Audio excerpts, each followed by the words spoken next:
Where do we stand, sir? Well, Steve, first of all, I don't think we have to apologize for being sailors in a maritime theater, but that's another story. The most important thing is what we saw yesterday. I woke at 2:30 in the morning here. I watched the arrivals of both presidents. Then I watched the statements that were made in that 12-minute conference or press statement. And I thought, okay, this is a step forward.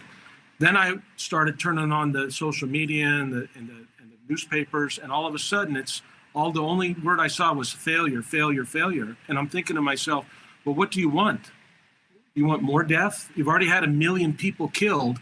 These are the same people for 35 years that told us we must unabashedly engage with the Chinese Communist Party and give them access to the World Trade Organization, give them access to our markets, and sell our people out for them, and then allow fentanyl to come in and kill hundreds of thousands. So I don't understand.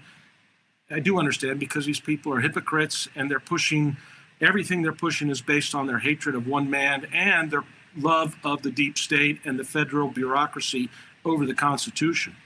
But what this means in terms of relationship between the United States and Russia and China and the United States is very important.